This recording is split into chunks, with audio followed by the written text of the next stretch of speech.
This is a presentation I did last week down in Florida on student accounts and how we're trying to manage student accounts and what we're doing with single sign-on and trying to get some automation. And I realized as I was doing the presentation that we haven't done a very good job of communicating our goals and hopes to the district. So I figured I would put this into an office mix real quick and send it out to the TAT team so that you'd get an opportunity to see what we're hoping to accomplish over the next year or so. As we look at systems that we can automate and create single sign-on, it's very easy when we look at district systems. For instance, we have SIMS, we have Active Directory, we have Naviance, Office 365, the district app, the calling system. We can control these systems, which make what we do in these systems a little bit easier.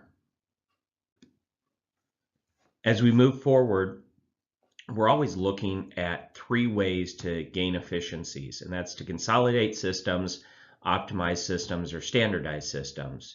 And those are the three lenses we've looked at all of the changes we've made over the last 18 months and what we're looking at moving forward as well. For most, this will be a review of what we've done over the last few years, but to create these efficiencies, we have made SIMS, our student information system, kind of the one-stop shop for identity management. And then we roll that identity into our Active Directory, which is the system you use to log into the computers, and from there into Office 365. We have done all of that to try to automate so that that is done, at least with students, as soon as they're entered into the student information system, happens at night.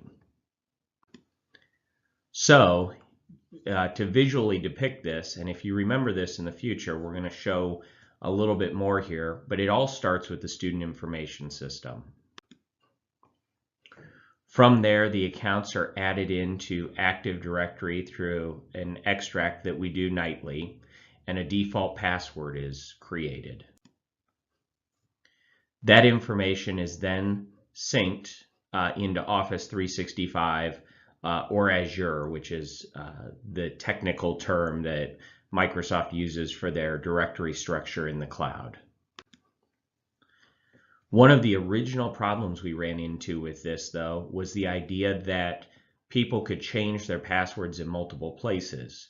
So even though the identity or the username was being synced across multiple systems, we had no way to control passwords from those same systems. So we worked with ESU to create a password change website, which is what we've been using for the last couple years. When you use this website, your Active Directory and your email password are changed, but then we also receive that password in the student information system and can use it to other systems that we federate or send account information to. So this is where it gets tricky. For district accounts that we know about, all of what I've said has been true. The problem is we don't limit the account information that teachers can use. So if teachers find an app or a website that they really like, they right now can sign up and they can put their kids into it. There's some things that become concerning for us, the idea of FERPA and COPA, looking at the acceptable use policy, what are they using for username and password, and our concern is that it can lead to a situation where we have multiple usernames and multiple passwords for students. And at the elementary level, this may not be as big an issue because the student is with the same teacher throughout the entire day. But as you look at the secondary, this could create an issue. You look at a system like Khan Academy, for instance. You might have a teacher in first period who creates their students in Khan Academy, and then in second period, the teacher also wants to use Khan Academy, but they don't realize that the first period teacher has already created an account for that student. So then multiple accounts get created, which can really cause some confusion for students and teachers. We really do believe that too much time on this screen can lead to classroom management problems. So that's been another focus that we've had as we've looked at changes moving forward. The third lens we've looked through is this idea about the student accounts and how many accounts and the information that they have that's out there. And so that's been the next lens that we've looked through as we've talked about changes that we can make to user accounts.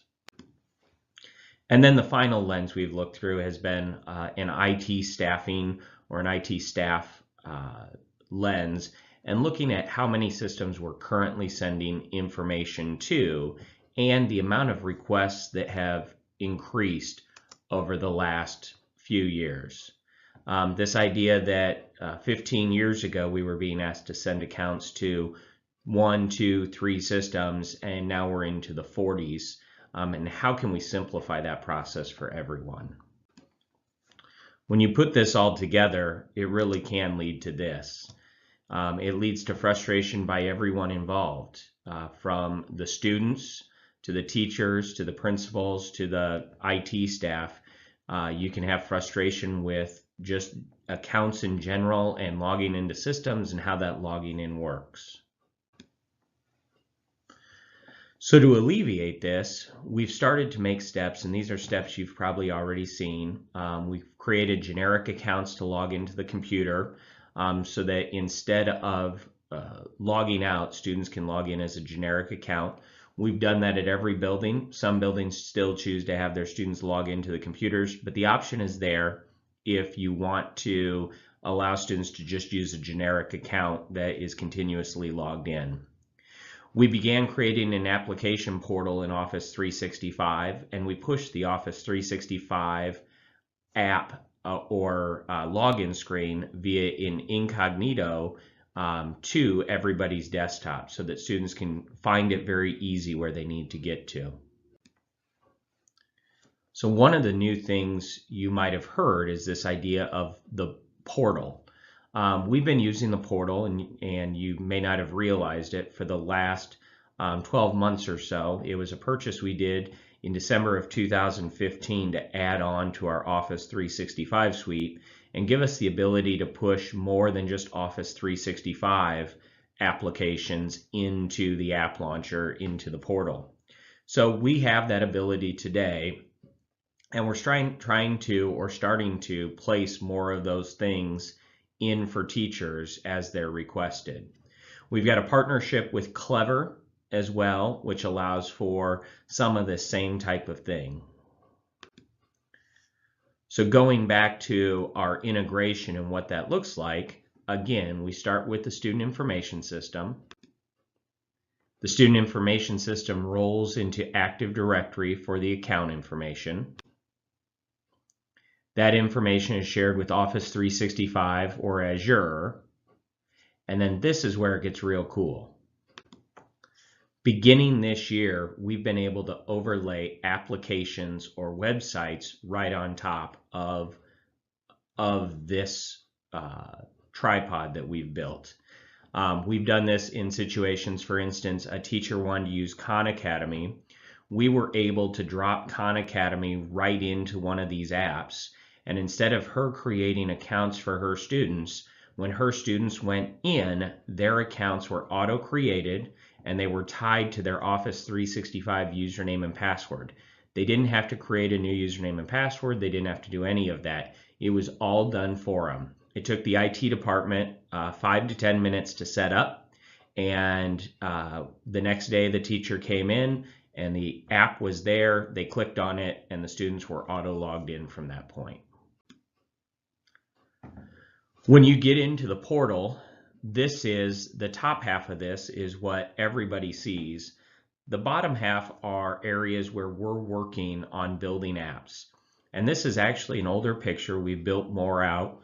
The teacher who used Khan Academy that I talked about is using the Clever app down there. And so we dropped that on for her students. Her students click on Clever after they get into Office 365. It auto logs them in. It collects their credentials and creates the account in Khan Academy. The great thing is we're not sharing usernames or passwords with Khan Academy. We've protected those. The passwords are all being stored on on our system, and Khan Academy is authenticating to our system instead. This means moving forward that students should have quicker access to computers, but it's not just about that. If they bring computers in from home, they'll be able to log into their Office 365 and see all the apps that they see on a district machine as well. They'll remember less passwords. They're not going to have to, through using the incognito mode, the sticky credentials that we've run into aren't going to be there anymore. And what this means for teachers is that if they're looking at using an application or a website, they can have less time creating the accounts. By working through the IT department, we're able to take on the responsibility of looking at the federal regulations as it looks at COPA and at FERPA. We can take on that responsibility, and then once we have signed off that, yep, this is the way to go, that this makes sense, it is honestly a 5-minute process to drop that application if that application is in Clever or in Microsoft Office 365. Some of the problems we still have is our goal is to build this organically, not to tell teachers that they have to do it this way, but encourage them to look at the systems that are in place and look at hopefully the simplicity we can bring to using those systems. The one problem with that are places where teachers have already built the accounts. This may not be a great thing to start in the middle of the year, but as you're looking this summer or spring for things to do next year, this might be a great way to handle that. One of the issues we've run into is some of the textbook companies are slow to adapt. They still want us to send accounts the old-fashioned way, and so we continue to do that, but we work and encourage those companies to move to a single sign-on system.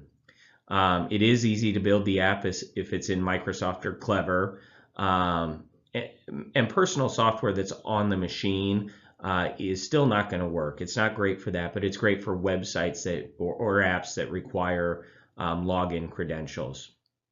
One of the things we're most excited about, and you'll begin to see this over the next couple weeks, is we are now going to be able to federate class lists into Microsoft. So one of the things we haven't been able to do in the past is assign apps by class. So Mrs. Smith's class needs this. At this point, we've had to do it by the entire building. Well, within the next week or two, we're going to be able to do that into Microsoft. Every class is going to have their own group. The teacher is going to be the head of that group. The students are all going to be enrolled in that group. You'll be able to have Microsoft Classroom auto set up with your students enrolled. So we're excited about the direction we're moving, and we hope the teachers take advantage of some of these opportunities.